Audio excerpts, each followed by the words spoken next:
Alô. Bom dia a todos, bom dia aos irmãos presentes, bom dia aos irmãos que estão nos acompanhando aí lá de sua casa, de onde estiver. Bom dia, Marcelo, como foi a semana, como foi a virada do ano? Bom dia, Edmilson, bom dia aos irmãos, feliz sábado a todos, feliz ano novo. Isso, feliz ano novo, aqueles que eu ainda não tinha cumprimentado. Eu não pude estar aqui no culto do Pôr do Sol, né? Então não tive a oportunidade de desejar um feliz ano novo aos irmãos. Mas graças a Deus estamos aqui hoje. A virada de ano foi tranquila, Edmilson. Comi umas pizzas. Tá certo. Encheu o bucho, como todo bom crente. Não bebe, mas come. E Edmilson, a gente tem hoje, né, o início do estudo de uma nova lição, de um novo trimestre. E, por sinal, assim, nos últimos trimestres, nas últimas lições, essa para mim, pelo menos do início, é de um início assim, bastante impactante, forte e bem propício para os nossos dias. Exatamente, porque esse trimestre nós estaremos estudando o livro de Isaías. Isso. E o livro de Isaías, apesar de ser um livro do Velho Testamento, mas ele é um livro muito para a atualidade. Verdade. Porque Isaías é considerado um profeta messiânico, né? Aliás, o maior profeta messiânico do Velho Testamento, e a previsão dele, as profecias dele para a vinda do Messias, no caso, para aquela época, para a primeira vinda de Jesus, elas vão se aplicar também para a segunda vinda, né? Exatamente. Principalmente nos nossos dias de hoje, a condição do povo, né? E a lição é intitulada Isaías, consolo para o povo de Deus. E o primeiro tema já vem com algo bem forte: crise de identidade, certo?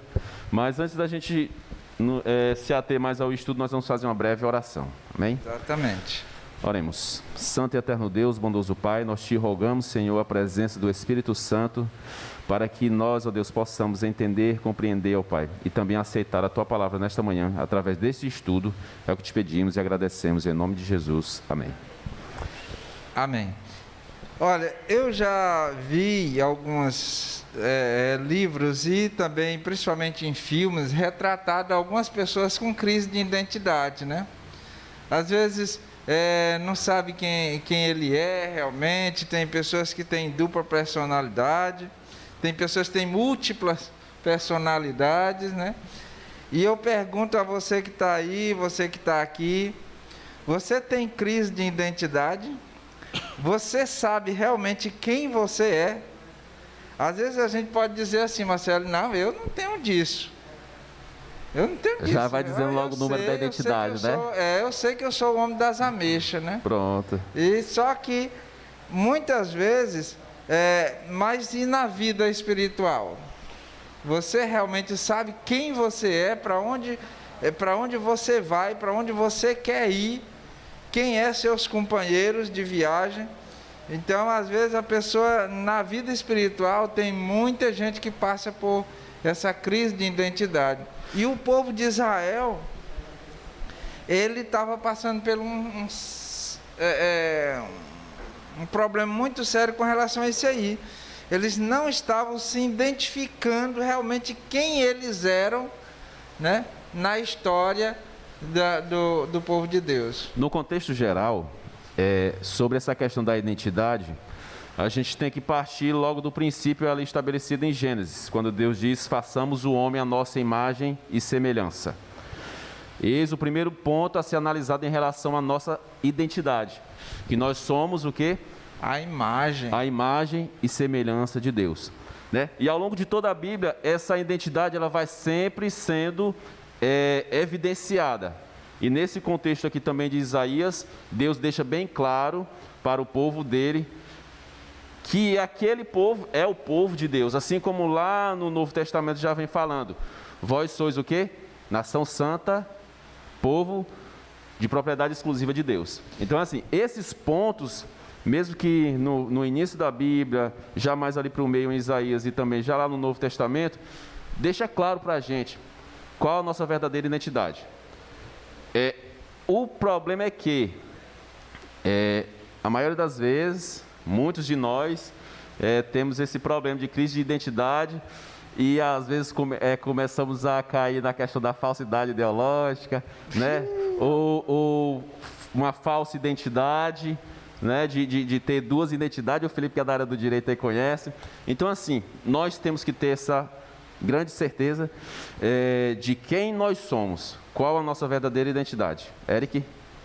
Eu sempre penso que os autores da missão, as pessoas que planejam a missão, eles se preocupam com o estado da igreja e que tema pode ajudar a crescer espiritualmente a igreja como um todo. E quando eu vejo essa primeira lição aqui da semana, esse primeiro tema de crise de identidade, eu comecei a me perguntar sobre, fazendo uma aplicação atual, como está a identidade nossa hoje, como adventistas do sétimo dia? Se nós olharmos para o passado e vemos como se iniciou o movimento, quais eram os propósitos, tanto de Deus e das pessoas ao receberem a mensagem, e como está sendo hoje a igreja como instituição, né? Será que nós estamos nos desviando muito do propósito inicial? E aí eu faço um outro paralelo, como a nós, quando nós aceitamos a mensagem, seja há um ano atrás, algumas semanas atrás, ou alguns 20, 30 anos atrás, como éramos quando tínhamos esse primeiro amor, esse primeiro impacto, e como estamos hoje? Será que nós descaracterizamos essa identidade inicial, ou descaracterizamos aquilo que Deus pensou para nós, né? Identidade é algo que nós temos, que é visualizado pelas pessoas, né? Mas é que nós temos um intrínseco, que faz parte de nós. Nossos detalhes, nosso jeito de ser, nosso jeito de falar, isso caracteriza a nossa identidade. Agora, olhando isso, qual é a identidade que nós estamos transmitindo como instituição, igreja, e como pessoa física, Eric, Marcelo, Marlete? Então, acho que é uma avaliação que a gente tem que fazer, considerando os textos bíblicos. Muito bom, Eric. Só para fechar o comentário do Eric, o Edmilson já partiu aqui. A identidade, o RG mesmo, o documento, ele tem um prazozinho de validade que você tem que estar renovando. E nós, baseado no que o Eric falou, muitos diziam assim, mas hoje os adventistas estão diferentes, nós estamos diferentes, tempos atrás a gente fazia assim, hoje a gente faz assado. Só que o seguinte, alguns culpam a tecnologia, as redes sociais, várias coisas são apontadas como uma causa para essa mudança em comportamento, em atitudes, etc. Só que, claro, a gente se renova, né? Assim como a misericórdia de Deus. Mas no documento, quando a gente renova, praticamente só muda a data de expedição. Porque o número de identidade é o mesmo, todos os dados contidos na identidade são os mesmos, eles não variam, eles não mudam. Então, assim, eu creio que nós realmente estamos, de certa forma, perdendo essa identidade e colocando culpa, sei lá, na moda, na tecnologia e etc. Sendo que o que a gente deveria renovar era o quê? O nosso relacionamento com Deus, a nossa comunhão com Deus, porque a identidade deve permanecer a mesma. A identidade, Marcelo, você falando aí do RG, ela tem o prazo, por causa da fisionomia da pessoa, que vai mudando, né? Então, a foto tem que ser mudada. Então, com o passar dos anos, por exemplo, aqui, vamos ver aqui o irmão Ribamar. Quando eu conheci ele, os cabelos não eram tão brancos assim. Ou seja, a fisionomia dele muda com o passar do tempo. A minha, a sua, todo mundo muda a fisionomia, mas a essência não pode mudar. Então, a identidade, ela só muda a mesma foto. O RG só muda a mesma foto, mas a essência continua lá. Os mesmos números e etc. Então, quando eu era criança, assim, uma faixa de 8, 9 anos, por aí assim, acho que era nessa faixa aí. Eu assisti uma novela, né? Ó. Assisti uma novela que tinha um personagem lá que ele era diplomata. E aí eu fiquei assim, eu admirava tanto esse personagem. Qual era o nome, né? da novela, Edmilson? Rapaz, não lembro mais. Faz tempo, né? Não era ainda preto e branco, já era colorida já. Já era colorida. Certo.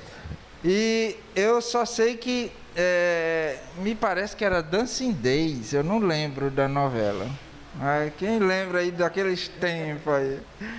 Aí, o certo é que tinha um personagem lá, representado pelo Antônio Fagundes, que ele era diplomata. E aí eu ficava dizendo, olha, quando eu crescer, eu quero ser diplomata, né, embaixador. Né? Então, era o meu sonho. Disse, olha, eu quando crescer, eu quero ser diplomata. Né? E graças a Deus meu sonho foi realizado, né? Hoje eu sou diplomata eu sou embaixador do céu aqui na terra. Só que o embaixador, ele não pode se dar o luxo de viver uma vida a seu bel prazer. Ele tem uma representação a fazer, a dar para o mundo, né? De outro país que ele está ou tudo mais. Então, quando você diz aí que Deus cria o homem à sua imagem e semelhança, é para nos tornar embaixadores do céu aqui na terra. Então, essa é a nossa identidade. Mas, infelizmente, muitos têm perdido. E aí, Edmilson, a lição faz um comentário, diz assim, os judeus se esqueceram de que pertenciam ao Senhor, seu Pai Celestial, e assim perderam sua verdadeira identidade como povo da aliança. E aí vem o versículo de Isaías 1, 2, capítulo 1, 2 e 3, diz assim: criei filhos e os engrandeci, mas eles estão revoltados contra mim. O boi conhece o seu possuidor e o jumento, o dono da sua manjedoura, mas Israel não tem conhecimento, o meu povo não entende. E aí a gente já parte para o versículo, para o verso para memorizar, que eu resolvi dar uma puladinha aqui, que diz assim, venham, pois, e vamos discutir a questão. Ainda que os pecados de vocês sejam como a escarlate, eles se tornarão brancos como a neve. Ainda que sejam vermelhos como o carmesim, eles se tornarão como a lã. Deus, ele viu a situação que estava o povo, né? Mas ele poderia muito bem fazer somente a aplicação da lei, né? Que o povo havia se rebelado contra Deus, Deus poderia muito bem ter ali apenas destruído o povo. Só que Deus, ele é tão amoroso e misericordioso, não só naquele tempo, mas hoje, eu creio que até ainda mais. Ele fez o quê? Gente, venham cá, vamos conversar aqui, vamos tentar resolver essa situação. Ele disse assim, sei que vocês estão pecando, estão em pecado, mas ele disse, ainda que os vossos pecados sejam como a escarlata, eles se tornarão brancos como a neve. Ainda que sejam vermelhos como o carmesim, eles se tornarão como a lã. E ele diz isso para cada um de nós hoje também. Ele nos diz isso todos os dias. Pelo menos ele tenta. A questão é que na maioria das vezes a gente está tão distante de Deus que a gente não se atenta a esse clamor, a esse apelo de Deus, né? E é algo surpreendente isso que Deus faz com cada um de nós, que nós não merecemos esse perdão, essa misericórdia, mas Ele, com todo amor e bondade, Ele chega, venham cá, meus filhos, o que é que vocês estão fazendo da vida de vocês? Vamos fazer assim, assim, assado, que vocês estarão perdoados. Mas nem sempre nós estamos abertos a aceitar esse perdão de Deus. O livro de Isaías é um livro assim muito muito forte. Ele é um livro que tem muita repreensão. Mas o primeiro capítulo do livro, ele já traz o versículo, meu versículo preferido de todo o livro. E eu acho que o autor, ele foi muito feliz quando ele colocou esse versículo. Não é porque eu gosto do versículo, não é porque seja o meu preferido, mas é porque eu acho que ele foi muito feliz quando colocou ele como verso áureo, que ele diz assim, olha, venham cá, meus filhos, se você está passando por problemas, então, às vezes a gente espera um Deus tirano, um Deus carrasco, um Deus que você não se aproxima de Deus porque tem medo dele lhe castigar, tem medo dos seus pecados, tem medo dele não lhe aceitar do jeito que você é, ou tentar modificar a sua vida. Então mas aí o versículo diz assim, olha, venham, pois, e vamos discutir a questão, vamos conversar. Olha, os seus pecados, eles podem ser vermelhos como o sangue, pode ser vermelho como a escarlata, como o carmesim, mas eles vão se tornar brancos. Então, basta que a gente nos acheguemos a Ele, porque Ele tá aberto ao diálogo, e é isso que a gente precisa. Hoje o mundo, falta muito essa questão da comunicação, né? E aí, Deus, ele é totalmente diferente dos deuses gregos, aliás, dos deuses gregos não, que lá não são deuses, é mitologia, né? É só da mitologia grega, da mitologia romana, da mitologia nórdica, porque todos esses deuses são deuses carrascos, né? Deus tirando, Deus muito maus. E aí Deus não, esse Deus aqui retratado no livro de Isaías é um Deus que quer conversar com a gente, né? Diz, olha, se o seu pecado, não importa o tamanho do seu pecado, não importa o tamanho da sua aflição, vem aqui conversar comigo, vamos ver o que é que você está passando, em que eu posso lhe ajudar, porque acima de tudo, Ele não só mostra os nossos erros, mas Ele mostra como é que nós vamos vencer os nossos erros, e Ele está disposto a ajudar a gente a vencer esses erros da nossa vida. Eu queria que alguém da congregação comentasse a respeito de qual seria a essência desse versículo de Isaías 1, verso 2, que diz assim: ouve, ó céus, e dá ouvidos, ó terra, porque o Senhor é quem fala. Criei filhos e os engrandeci, mas eles estão revoltados contra mim. O que isso quer dizer, gente? Eric, Felipe, é porque tu... Aí eu... Muito bem. Não, mas pode falar. Não, assim, quando ele fala assim, escutar, e senta assim a chamada de atenção, eu começo a pensar assim nas famílias, assim, quando o pai e a mãe chega e vai chamar a atenção de um filho perante a família ou perante a vizinhança e tal. Eu tenho um testemunho. Você tem um testemunho? Então, vai lá você. Continua aí. Não, assim, ou perante os outros filhos, porque apesar da chamada de atenção ser específica para o povo de Israel, mas o clamor de Deus era para ser ouvido por todos, para que não caísse no mesmo erro, na mesma falha do povo. Quando você faz isso você tem vários, você faz um com um filho, você fala mais alto na frente de todos, a situação é com esse agora, mas os outros, presta atenção para não fazer o mesmo que esse aqui está fazendo. Isso é para todos. Exato. Aí faz um paralelo com aquele versículo que diz assim: hoje eu estou nos céus por testemunha, que eu estou colocando para vocês a vida e a morte. Ou seja, todo o universo está assistindo o que está acontecendo e como Deus está tentando resolver bem com a situação. Assim, eu me lembrei, quando eu estava estudando a lição que eu... Chegou nessa parte aqui de segunda, eu me lembrei muito na minha adolescência, né, por volta ali dos 16, 17 anos.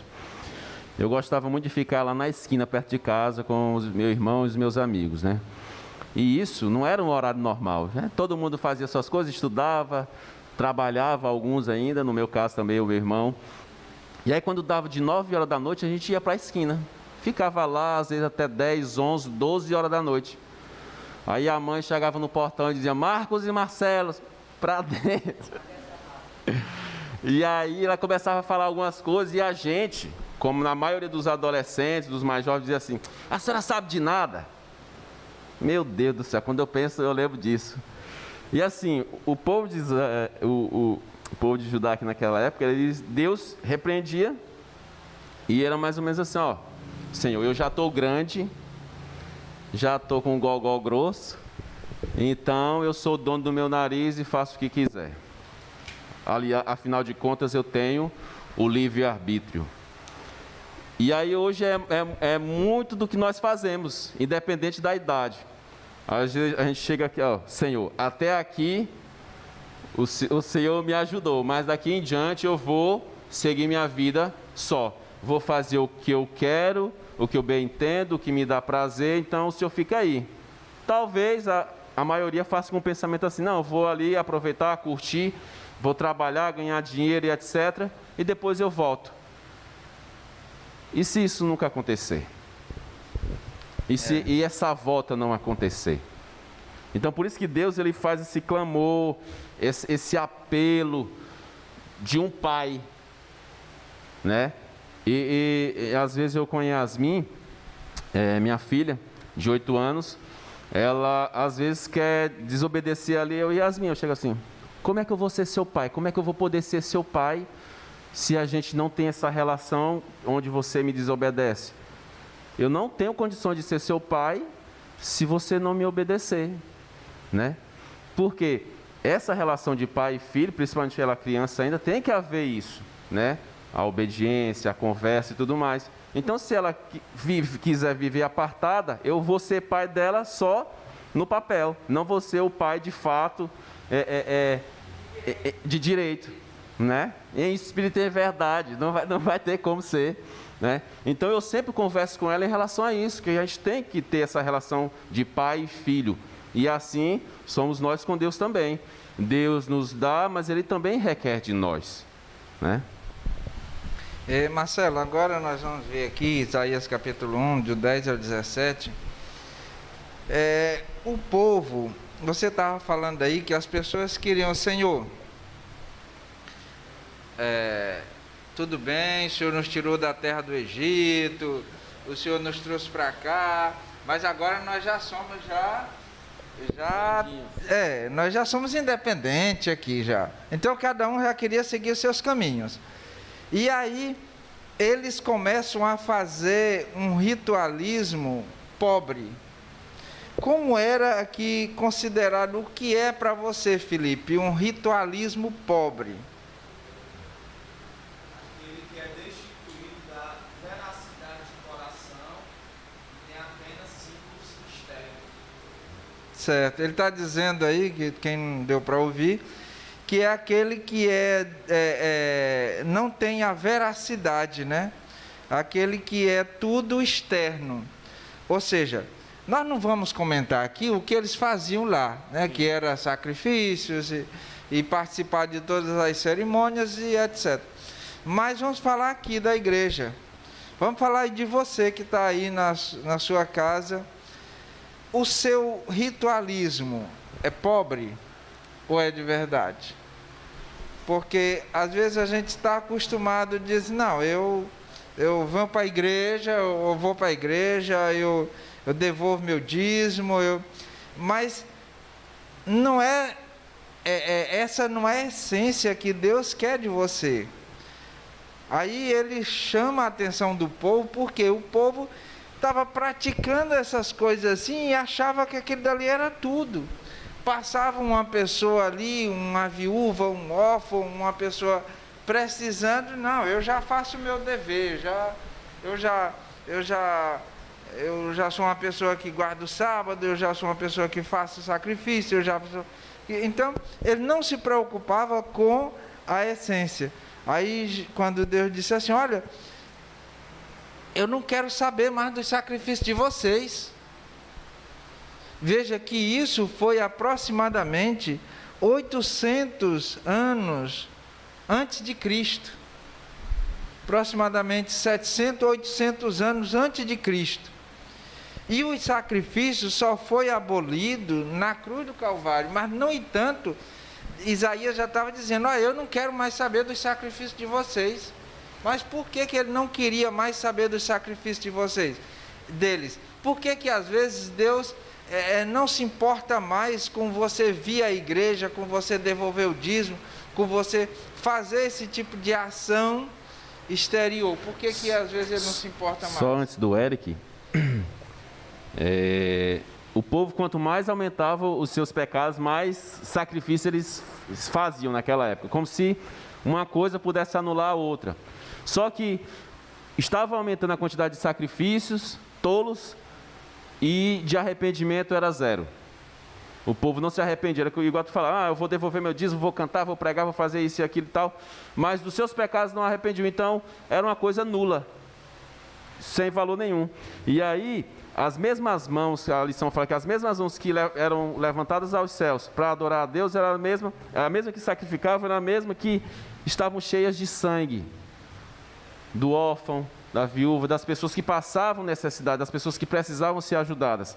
E aí, ouvindo o áudio dos lições da Bíblia, do pastor Neumeu Ostina, ele disse assim, que ele tem até um sermão que diz assim, status de cristão em mente de ímpio. Status de cristão em mente de ímpio, que tem tudo a ver com o que está lá em Mateus 15, né? Que vão adorar a Deus, mas com os lábios adorar a Deus, mas o coração está longe de mim. E é isso que acontece na maioria das vezes com cada um de nós. A gente quer vir à igreja, devolver o dízimo, louvar aqui, etc, etc, mas apenas como um ritual, como uma formalidade. O coração está longe de Deus, sendo que Deus quer a verdadeira adoração, a sincera adoração, o coração contrito, né, Eric? Não, só ia lembrar que toda essa situação aí do abismo que o Wilson comentou, pode ser explicado pelo que é dito no verso 9, do capítulo 1. Lá fala sobre essa comparação que Sodoma e Gomorra está por acaso. É justamente para o povo perceber que eles ficaram a um fio de ser destruídos.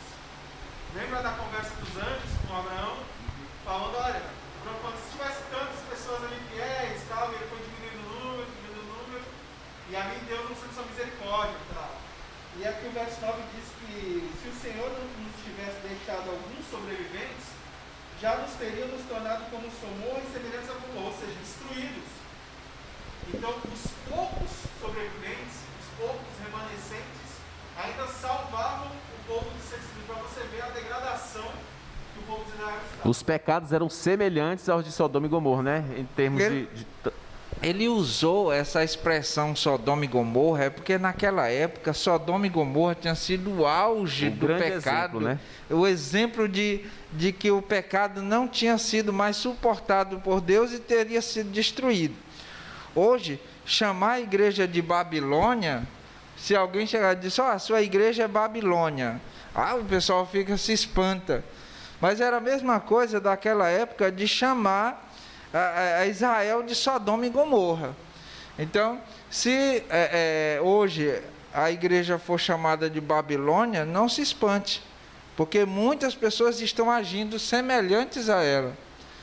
Aí você é muito, como é que diz? Eu vou dizer, não criticado, mas você será, ver se eu acho aqui a expressão correta. Você será rejeitado se você chegar e disser que você está pertencendo à Babilônia. E a questão, eu queria ler só esse trecho final aqui da lição de segunda, que diz assim, os seus rituais demonstravam lealdade, ou seja, eles faziam os rituais. Eram pessoas que estavam na igreja, eram pessoas que... Exato. Só que aí eu continuo o texto, mas seu comportamento provava que haviam quebrado a aliança, ou seja, a rotina estava sendo feita, as coisas aconteciam, porém com que propósito? Aí a história da identidade volta de novo. Lembra lá no início, na aliança? Né? Lembra aquele primeiro amor? E agora, vocês estão fazendo só porque é obrigado? Está indo sábado de manhã pela igreja só porque tem que ir, para os vizinhos não acharem estranho, para a família não ficar reclamando, ou porque o pai e a mãe obrigam e tal. Mas por que você vai então? Qual é o seu propósito?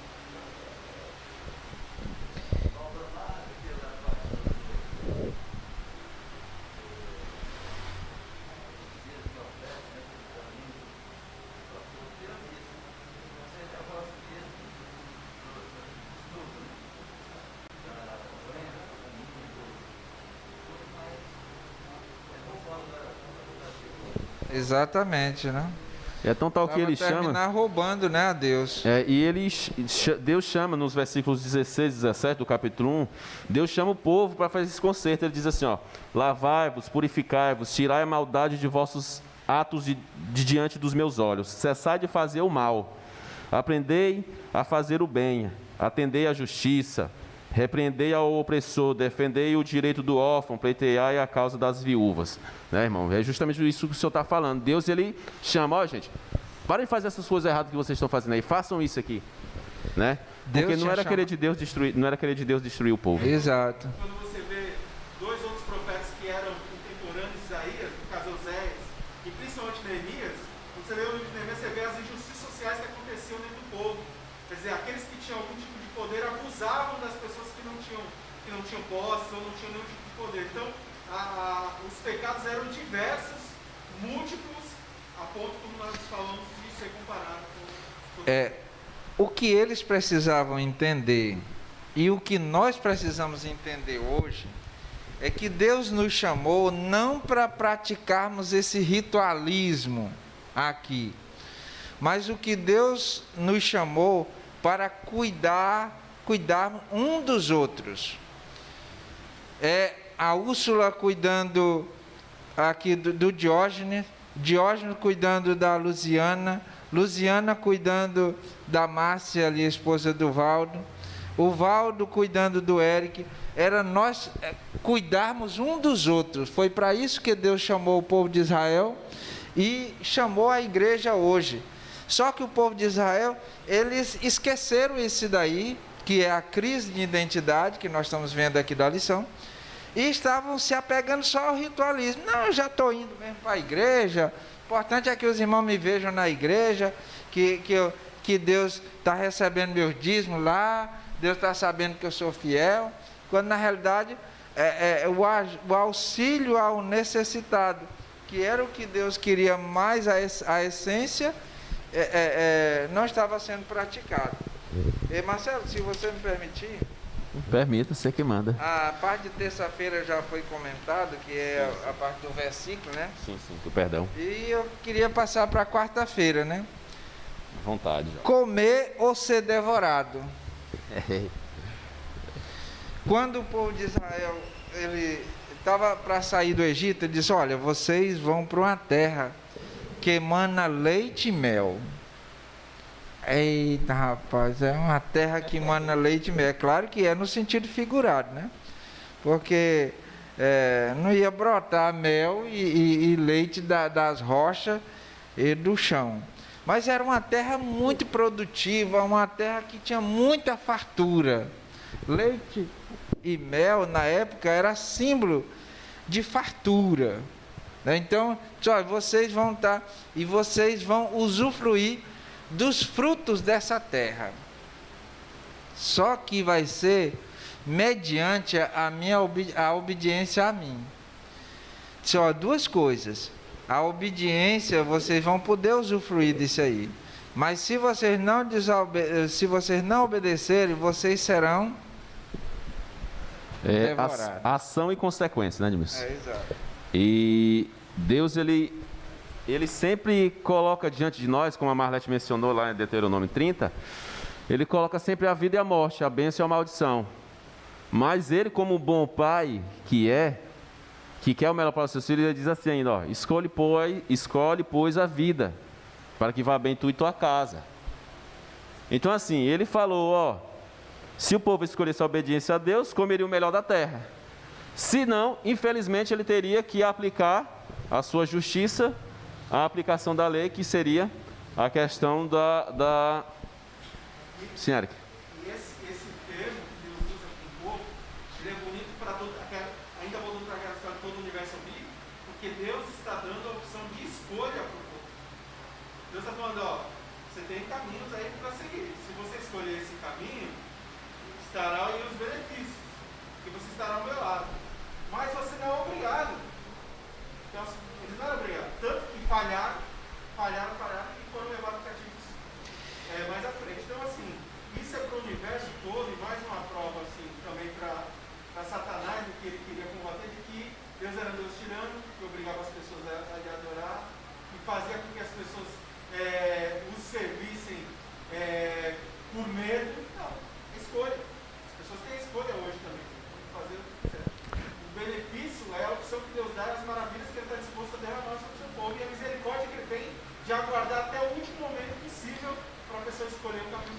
É interessante, Eric, que isso nos faz lembrar lá do Éden, né? Assim, a gente vê, não é só lá no jardim, não foi só na época do povo aqui, mas hoje também, sempre o livre-arbítrio predominando. Deus sempre colocando diante de nós a opção de escolhermos. E assim, o que a maioria das vezes a gente não percebe é que todas as vezes que nós escolhemos desobedecer a Deus, naturalmente nós estamos escolhendo obedecer ao diabo. Todas as vezes que nós escolhemos não fazer a vontade de Deus, nós estamos escolhendo, não é deixando de lado a vida apenas, a gente está escolhendo a morte, e morte eterna. Por isso que é tão triste a gente ver irmãos nossos, ou quem sabe até mesmo a gente, fora dos caminhos de Deus.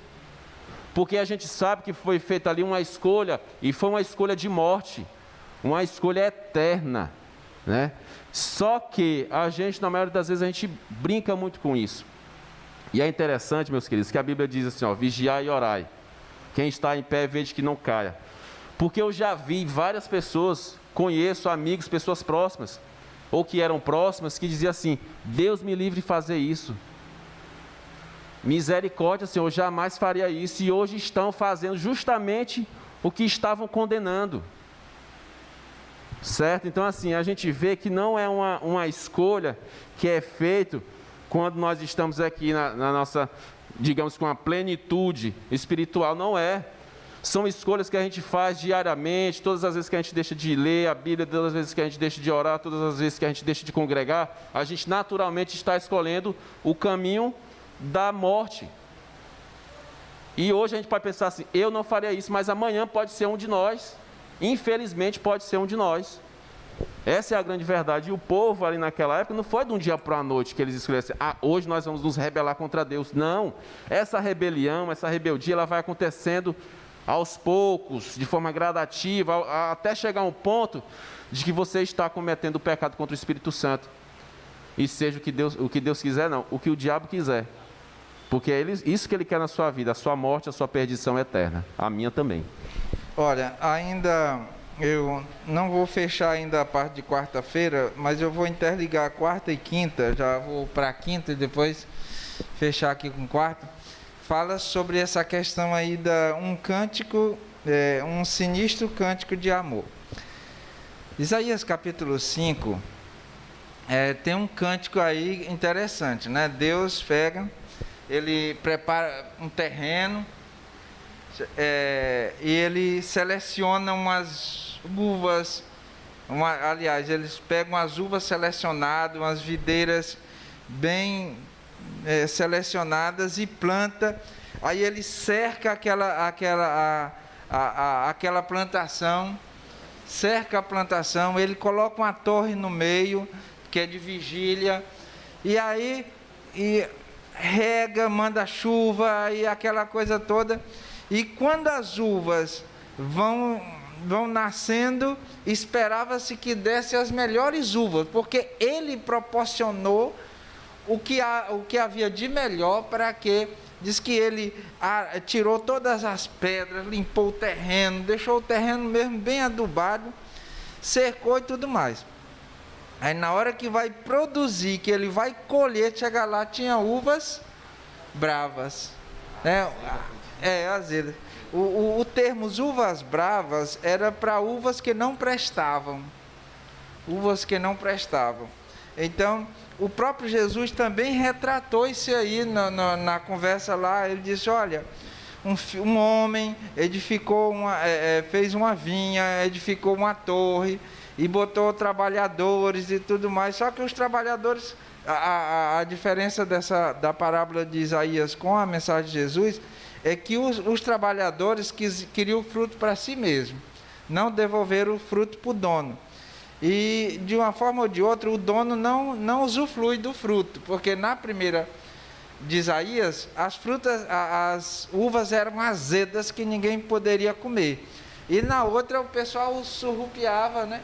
Não queria devolver para o dono. Então, aí eu lembrei ainda na parte de quarta-feira que às vezes a gente fala muito dessa questão de causa e efeito e consequências. Ele diz, não, mas é porque Deus castiga. Deus castigou o povo de Israel, levando ele para a Babilônia, levando ele para a Síria. Na realidade, irmãos, Deus não castiga. Deus não castiga. E às vezes a gente, mas você está sofrendo porque você está sendo desobediente e Deus está lhe castigando. O que acontece na realidade é assim, o povo de Israel foi tirado do Egito e foi colocado no meio de uma terra pagã. Todo aquele povo lá, eles queriam destruir Israel. Eles não queriam Israel ali no meio deles. Só que Deus tinha colocado uma cerca de proteção, que é retratado no capítulo 5 de Isaías e lá também no livro de Marcos e Mateus. Deus tinha colocado uma cerca de proteção.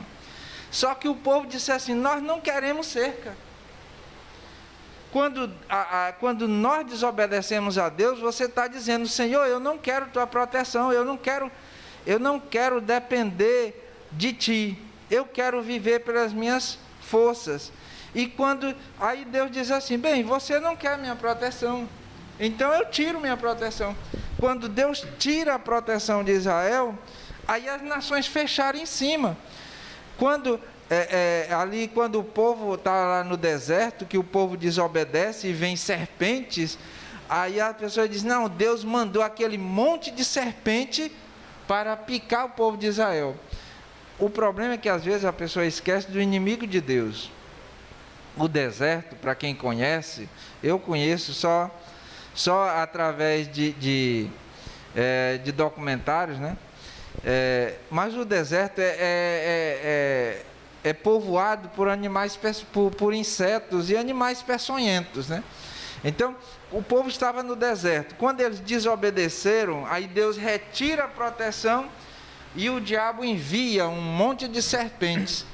Então foi porque Deus não queria que aquelas serpentes picassem o povo, mas o povo disse, olha, nós não queremos a proteção de Deus. E aí Deus retira a proteção. Então, quando acontece uma coisa na sua vida, não é Deus estar lhe castigando, mas é consequência dos seus próprios erros. Você foi que provocou aquilo dali, e você disse, Senhor, eu não quero mais a tua proteção. E quando você não quer mais a proteção de Deus, aí o inimigo diz assim, estão desprotegidos? Pois é agora que eu vou atacar, porque a Bíblia é bem clara em dizer que o inimigo anda como um leão em derredor, querendo tragar quem possa. Só para fechar o meu comentário a respeito da lição, as consequências ruins devido ao pecado, infelizmente, atentai bem, infelizmente elas devem existir. Às vezes a gente vê exemplos de sofrimento por conta de um afastamento de Deus e etc. Mas desde o início lá do Éden, as consequências ruins acerca do pecado, elas existem. E elas devem existir. Por quê e para quê? Para que a gente possa entender de uma vez por todas o quão ruim é o pecado. Para que a gente possa tomar a decisão de não querer esse pecado para nós. Para que a gente possa entender que o melhor é servir a Deus, é obedecer a Deus, porque aí sim existe vida, e vida em abundância.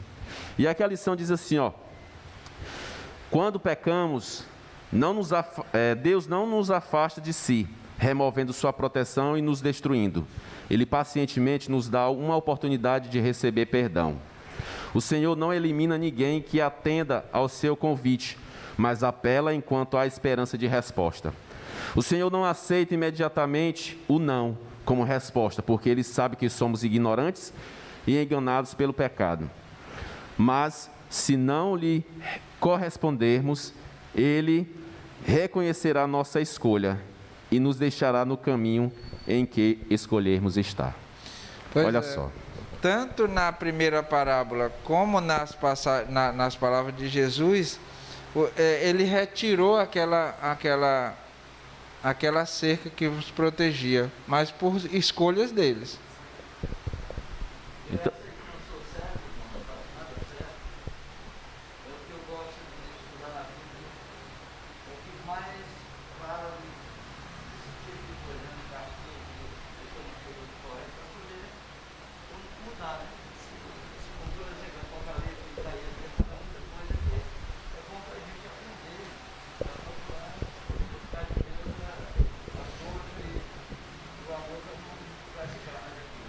É o que o irmão Ribamar está dizendo aqui, que a gente use essas coisas para aprender a não praticar mais aquilo, né?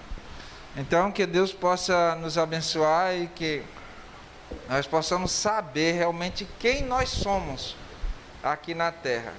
E essa crise de identidade não se passe em nossa mente, principalmente identidade espiritual. E meus irmãos, a gente está no início de um novo ano, né?